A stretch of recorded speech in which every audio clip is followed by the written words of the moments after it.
Hey there, fellow citizens of the internet. Welcome to the Moses Kabandana podcast. Today, I have a very special guest with me, and go ahead and introduce yourself, sir.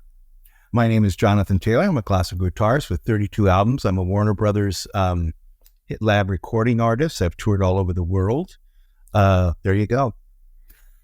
Yeah, I live in Southern summary. California. I'm in Palm Springs right now, filming, videos, and visiting. I love it out here. It's starting to rain now, but I usually reside when I'm not touring on the road. And of course, the last 3 years, nobody in the world has toured, right?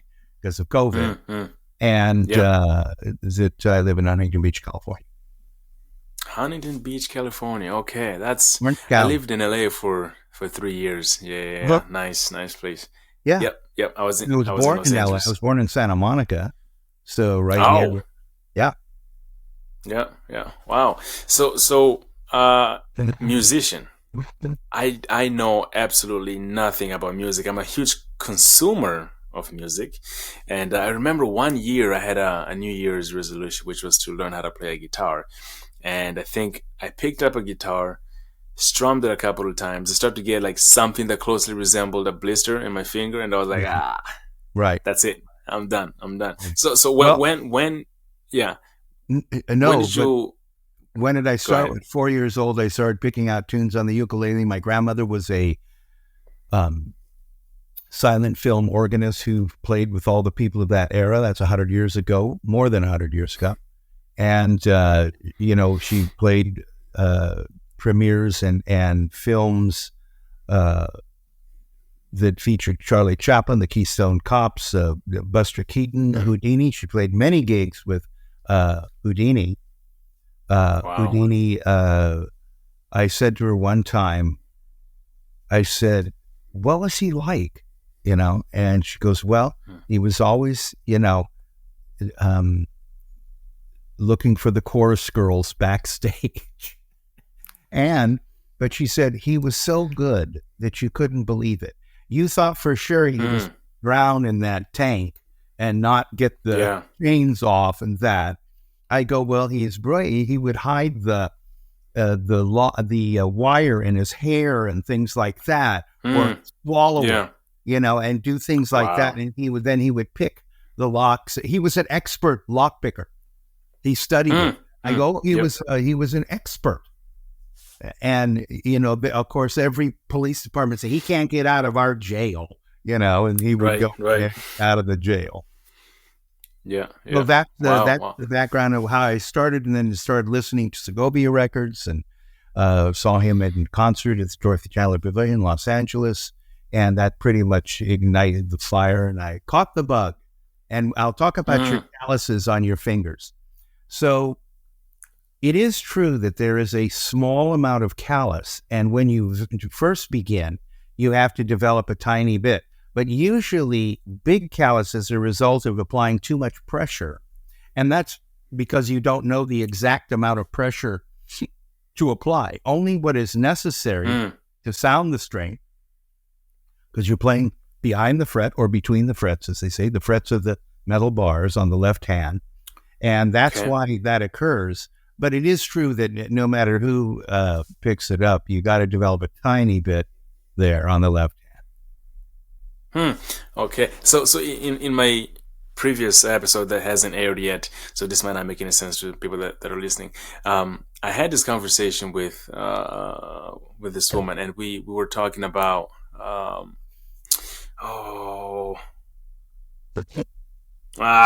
the thought just left my mind. Wow. Happens to me all the time. Wow, that is crazy. It's like, so I just turned 30 like 2 months ago. No, a month and a half ago. And I'm starting to feel the effects of getting older. Oh, well, you don't look a day over 29. I'll take that. It's like I'll rush downstairs to the fridge, and I'll get there, I'll open the fridge, and I'll think, what the why hell did am I I come here for? here? Right. Yeah, like I know Might as well eat exactly something. why I came. It's really interesting growing up. You grew up in Rwanda. Were you there when a great quake or that? Wasn't there? Wasn't there an earthquake flood or something? No, and I mean, I was born there, and then my family had to flee due Right. to the genocide at the time. Right. That's Uh, one other thing I was thinking about. Yeah. yeah. So okay, the thought came back. The thought came back. Okay, So good. so Go. the thing that came to me was there's two things that like baffle me as far as humanity goes, and one of them is our I don't know if obsession is the right word, but something happens to us as a species when we listen to music. It's cross cultural. It's just it. But when you listen to great music, it transcends the being itself somehow. I don't know how to explain it. I So agree. I there's think you're right. that's like number one thing, and then the second thing is sports. We were fascinated somehow by like the biggest aggregates of people is concerts. People listen to music and sports. Yeah, But true. I don't understand that. So you are in the on the music side of things. So can you let us in a little bit into Well, your it's the take most on this sure, this thing sure. that Oh yeah. You know, it's the most abstract of all the arts. Painting is and sculpting is yeah. one form of art, right? And I'll give you a little story that Einstein was an amateur violinist, and he would play. He said that the most joy of life he ever got was from out his violin, and he would play and warm up before he would sit in that chair in Princeton and start doing his Gedanken experiments, his thought experiments, where he is trying to figure how does the universe operate is basically the idea. I'm Yeah. riding on a beam of light, right? I mean, he'd imagine these scenarios. And he used to say, people would say, well, why do you play the violin before you do that? He goes, because I want to get into the ethereal realms.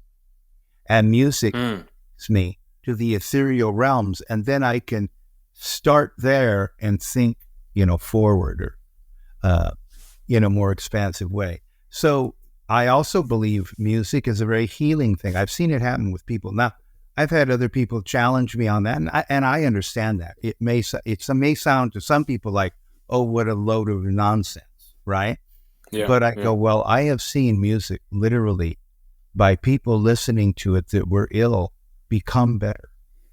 And I go, there is something going on, and they know that when you're a child, if you're exposed to music, especially classical, that you have a like 3% increase in intelligence because it's opening up those synapses. It's opening up those neural pathways.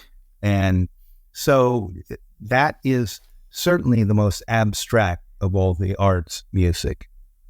And where do you get your inspiration for music? Is Well, it my yeah. grandmother was a silent film organist, as I said, Yep. and she'd be playing around the house. So I'd be trying to pick out tunes. And then I saw a performance of Segovia at the Dorothy Chandler Pavilion when I was in my teens. And I thought how wonderful that he was doing 2 and 3 things at once. He wasn't just a simple folk or rock guitarist, not to be disparaging toward them, but it wasn't just this simple nothing. It was the most complex Bach piece, that there it could be. And so I said, he's making he's solo, alone on the stage with a guitar, and he's making music that is so beautiful. He doesn't need 4 band members. He doesn't need all those people. Not to say there's anything wrong with that or to say that, that's not good too. But Right. I was not only impressed by the music that was coming out that was beautiful, but also the technical abilities. How can his fingers do so many things at once, right? Yeah. So that inspired you to hop on. So, but when you're composing your own music now, when you're writing your own music, when you're strumming the guitar, when you're feeling it, is the does the inspiration come to you as you're doing it? Like how do you go about Sure, that's a great creating a new question, piece of Moses. music? Yeah, that's a great question, Moses. I studied composition in college, and I was a legitimate composer, meaning I've written orchestral works and that. So therefore, I know the other instruments of the orchestra. I'm just not a guitarist.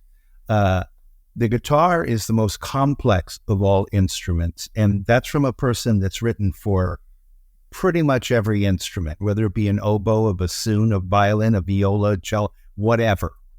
And I tell people, I go, it's the easiest thing in the world for me to write a piece for orchestra. I go, the hard thing is to adapt a class to a guitar or write one for it.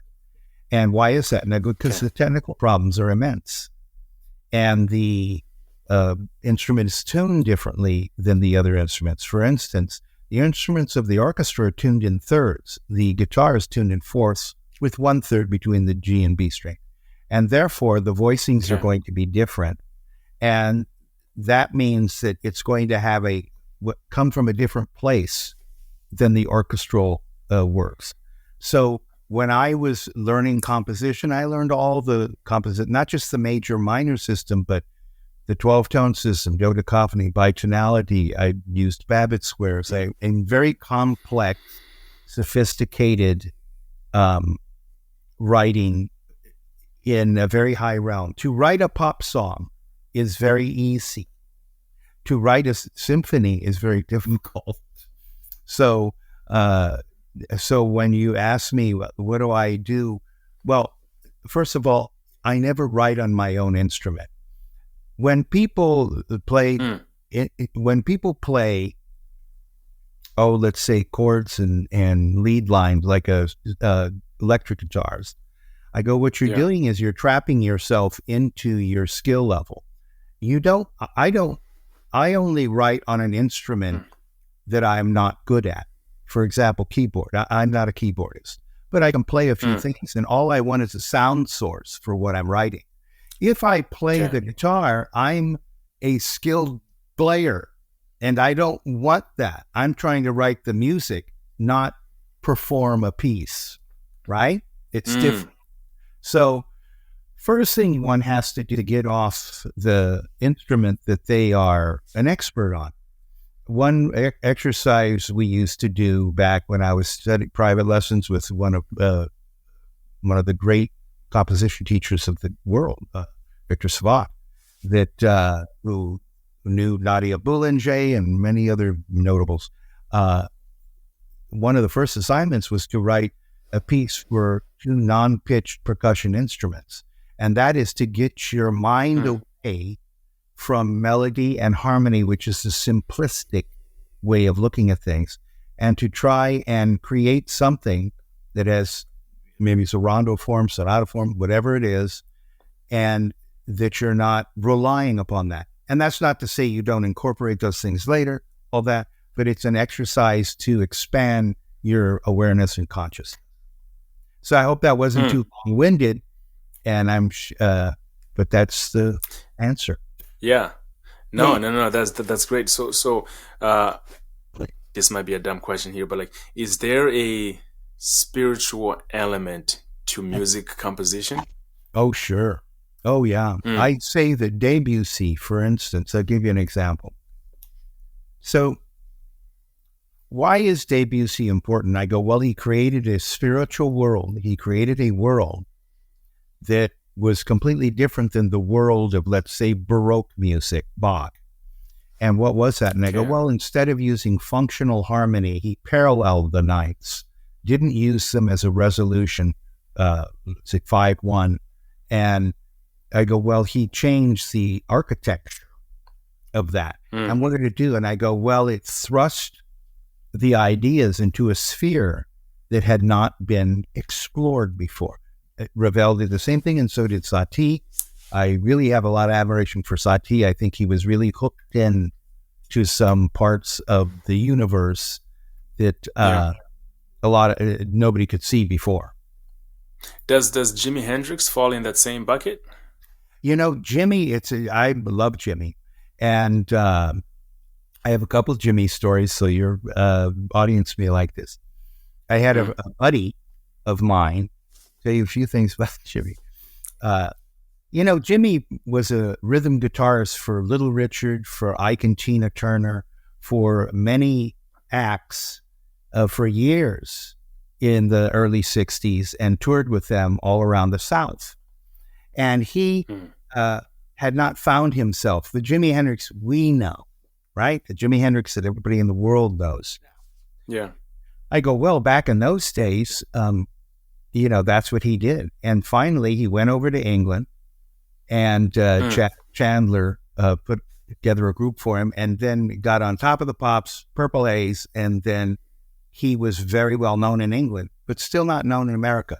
Well, at the time, he came back to America, and he was going to play the Monterey Pop Festival. Now, why is that important? I go, because nobody in America knew who the hell he was. I mean, he was in the background. So my buddy played at the Monterey Pop Festival. He played the Oud, and he was backstage. When you see those films and you see the footage of the groups, I go, that's like 1/10 of the evening. That's like 1/10. I go, there are hours of footage of other groups playing. And I go, you're only seeing a very small portion in those films. Yeah. So my buddy was playing the oud, and he was in a kind of an Arabic group, and he was going on next, and Jimmy was not going to go on for another hour and a half. And Jimmy would walk around the backstage and play his guitar all the time. That's how he was. By the way, he played the guitar, left-handed. Everyone knows that. But he did play regular right-handed guitar, meaning the high E string was on top, low E string was on the bottom. So he had a very different style with that. So my buddy cussed him out and didn't know, he said, God damn it, I'm going to be on. He's trying to tune. And the oud has whole courses, like a 12-string. It has two strings together. And he was trying to tune, and it's very hard to tune. He couldn't hear. And there's a group out on stage, of course, that was making sound. And he was trying to get in tune before he stepped out in 3 or 4 minutes. And Jimmy was doing that. And so he was cussed out, Jimmy. Said, stop, shut up. I'm trying to. So I told, my buddy's dead now. I said that in his funeral oration. I said, who do you know that cussed out Jimi Hendrix? My friend did. So that's the story about Jimmy, Wow. Yeah. Huh. So for sure, there's a spiritual element to music. Oh yeah. And so you've played music across the world, and can you touch a little bit on the unifying power of music cross-culturally? Absolutely. In our world today, and it's always been very divided, but I mean, it seems much more divided today. Of course, every era probably thinks that. And what happens with music, I go, well, it doesn't matter your political, your religious views, whatever they are. I go, well, people will enjoy the same song from both sides of the aisle, or different countries, different religious idea, whether they're a Buddhist, a Muslim, a Christian, a Jew, whatever. And so I think that is a true and real thing that helps people put aside their differences and get into a space that is more amenable to harmony rather than dissonance and fighting and anger and all that stuff. Yeah. Huh. Had you traveled much before you started traveling for music? I travel a lot, but I've traveled a lot of places all over the world. I've traveled, you would think North America, right? Do concerts there. And I've done that all throughout the South, the East Coast to West Coast. And then, I've traveled in unusual spots like Brazil, the Amazon, the Romania, the Philippines, India. On and on. So many different types of experiences. I just didn't do concert halls in Europe, for example. Right? I did do that and do that. But I played in like the replica of of Albert Hall in London, in Madras, India. There's an exact replica. I played a concert there. So in all sorts of strange and unusual places as well. Just out of curiosity, have you ever taken the Route 66? Parts of it. Okay. As a matter of fact, me and a friend drove over to Arizona one afternoon on Route 66 because we wanted to see, what it was still like. Because now the 10 takes the traffic. That's why all those motels along Route 66, most of them died because, the new Eisenhower in the 50s freeway system was being installed, interstate freeways. But Route 66, every time I go to Vegas, every time I go to Las Vegas, there's a section that is on the 10 near Barstow that is very heavy in traffic. And I always get off what I call my secret off-ramp and go down Route 66 and cut out the traffic. Yeah. I took it, I think it was 2018. So from here in Michigan, I went up to, I think it starts in Chicago. It does. That's where, that's exactly right. In Chicago to Santa Monica. Yeah. So I went to Chicago, took Route 66 all the way to, until I got to Santa Monica. So it was, wow. Amazing trip. The whole thing. Wow. The whole thing. Yeah. I think it took me about a week. I was taking my time, I hadn't really crossed the country before, and so I just wanted to enjoy my stuff in the back of the car, and So it's one of those trips that I'd highly recommend to people. So you remember it the rest of your life. You remember it the rest of your life. Oh yeah, absolutely. And that's the way to really see America, the way you're doing it, because that's the history. I'm sure you saw a lot of old broken down motels that are no longer because people now take the 10, so they don't use that. And I go, well, it ran a lot of people out of business too. Yeah.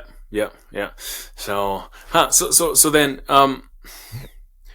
how has music changed in the last 2 decades? That's a very wide term there, but I think first of all, classical music or legitimate music that will last for hundreds of years, like Beethoven, Debussy. I go, well, that really nothing has been revolutionary since Stravinsky's ballets. Now, one can make a case that Philip Glass's ostinatos were, an environment that he created that you could say was somewhat of an innovation. So I give you that. But mostly, those sonic realms and possibilities have already been fleshed out. So I think what's changed, with rap, for instance, the history of it is that I go, well, they took the music out of the schools. So the school kids couldn't learn violin or oboe or whatever they were going to learn. And I go, well, what are they doing? I go, well, they needed to find a musical expression outlet. So like all kids, they're going to reinvent it. They're going to try a thing. And I go, well, that's where rap is really from. Now, commercially then, later, it takes the commercial thing. But I go, well, to do the record, that stuff, right? And I go, well, they have to find a way to express themselves. And if you're not going to give them a violin or some other instrument that you know about, they've got to do something. What do you expect them to do? Right. They're creative. They're kids. Yeah. And there's probably an element of trying to balance order and chaos, right? So there's this order, right? This great, beautiful music that has been known for quite some time, and then there is noise, chaos, right? So when you're trying to create something, and you wanna trying to find the balance between what is known and what is unknown, you will inevitably, step on some toes for sure.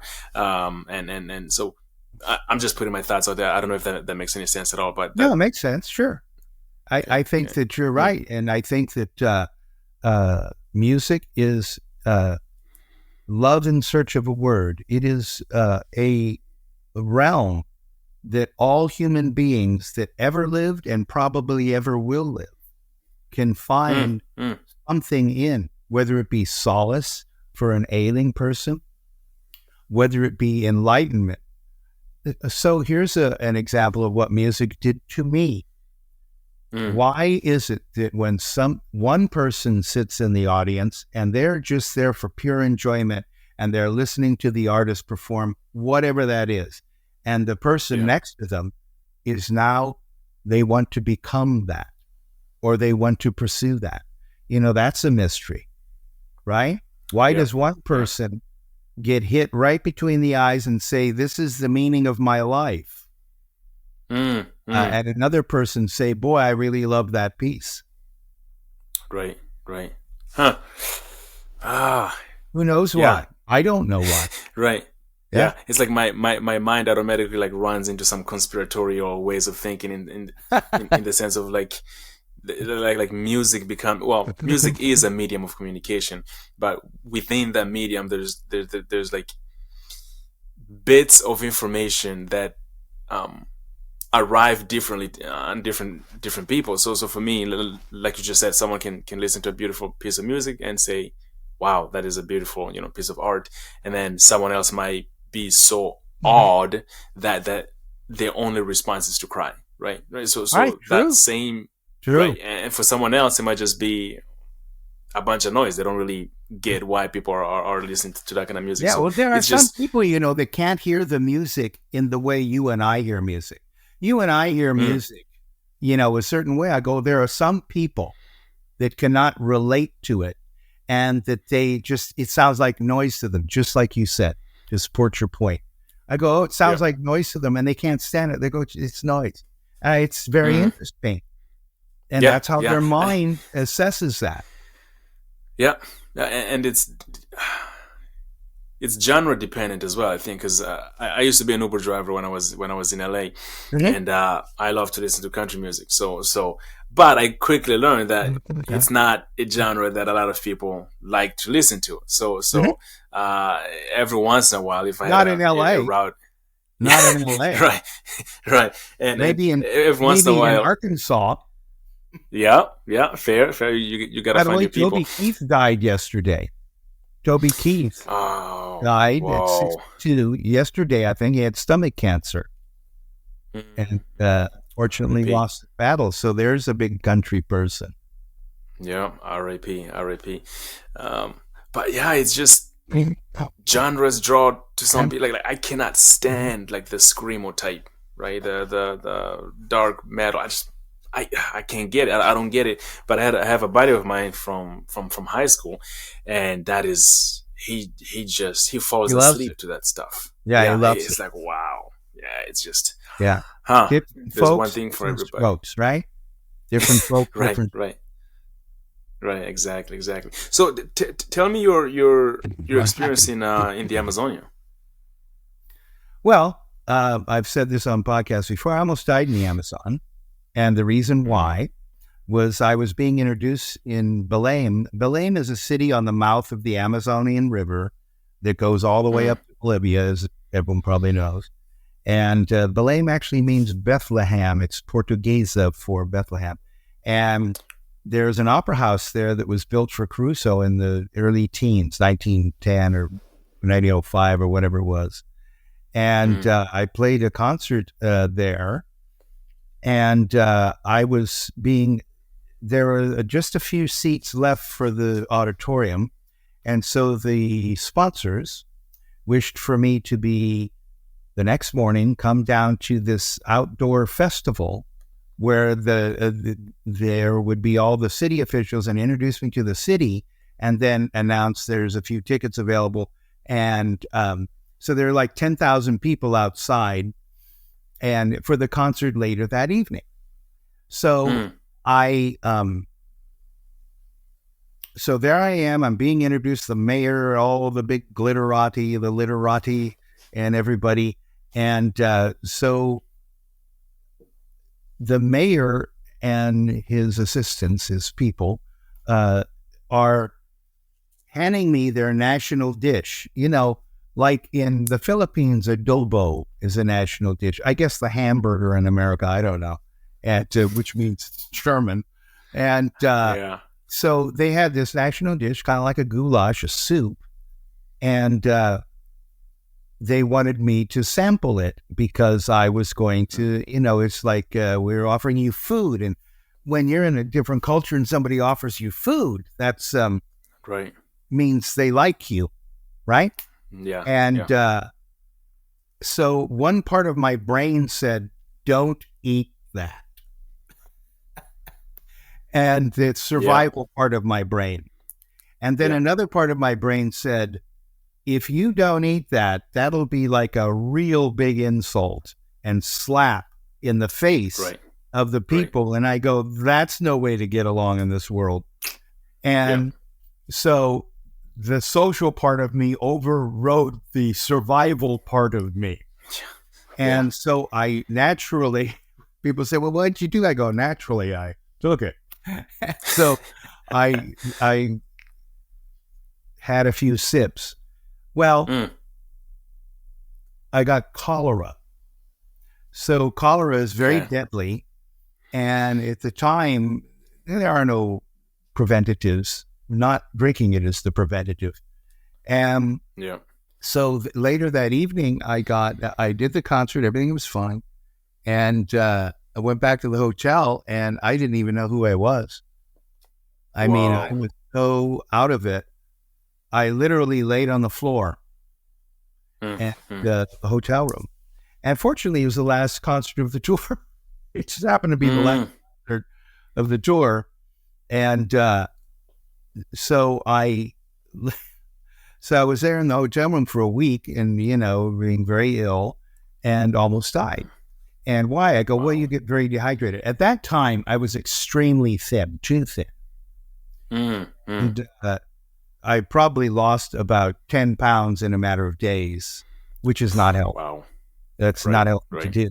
You put stress in your heart, all sorts of things in your system. Yeah. And I was really a bone back then. I was extremely thin. And so that's one of the adventures. And I had a wonderful time in Brazil. I love Brazil. They're beautiful people. They're a mixture of the three races, of the black, the white, and the Hispanic. They're a mixture of those races. Like, oh my God, they're very beautiful people. The tone of their skin, the shape of their bodies. But they're very beautiful.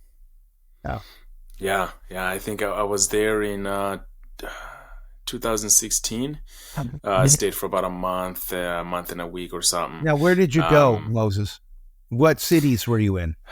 I did 3 weeks in Pernambuco. That's in the north. And then 1 week in Rio de Janeiro. Right. Were you there for Carnival? I barely missed it. It was it was late January / early February. So like I missed it as it was starting to take off. I was living there. But great time, great foods, and my goodness, it's it's wonderful. I love Rio. I almost got robbed in Rio. Oh yeah, of course. Yeah. So I was in Rio. I was sitting at a cafe and outside the cafe, right in front of the Copacabana, and then Ipanemas to the right. You know it. And I was sitting there having, I don't know, breakfast or something.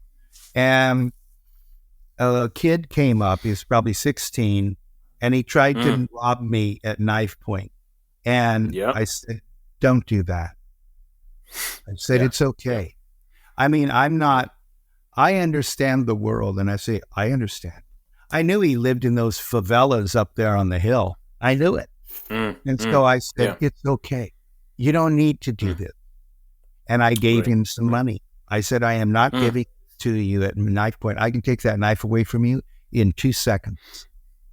And I go, I don't want to do that. What's the point? Right? I go, here's some money. I go, I know you need the money. I understand that. But don't do this to people. And I remember that very clearly. Is a beautiful child, a 16-year-old kid, and he just didn't know what to do with himself. And Any sorry, I cut you off. It's all right. No, I'm done. No, I was gonna go back to that near death experience. What any takeaways from that? Sure. You're not what you think you are. The life that you lead, as you and I are civilized people.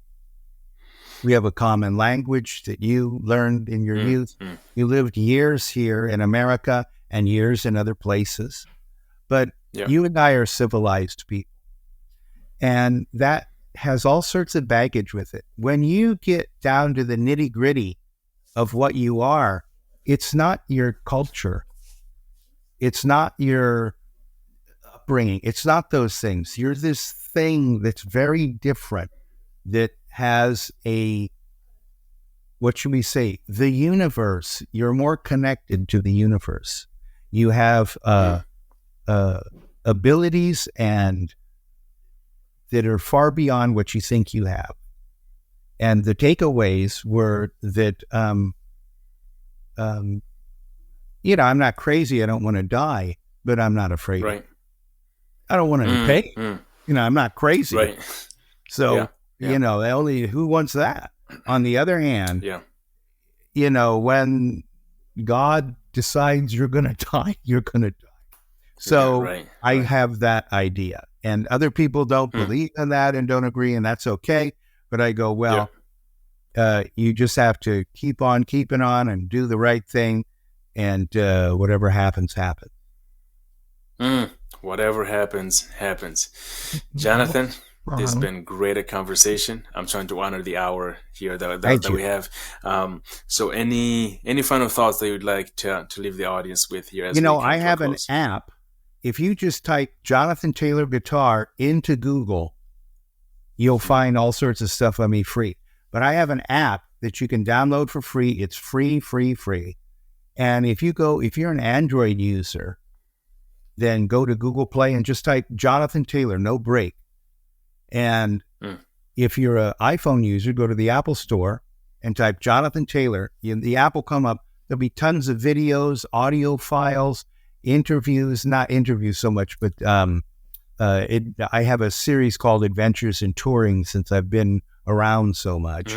And that is available for free to people. If you want to become a member, it's like $40 a year. It's nothing, but you don't have to do that. It's all free. Download it. No tricks to try to get money out of it. And so that's something, if you're interested in my music, do that. Perfect. Thank you. Thank you so much for coming in and dropping your knowledge here and sharing with the audience with me. Thank you, Moses. And, I hope to have you on again sometime. It's been a great conversation. Great meeting you.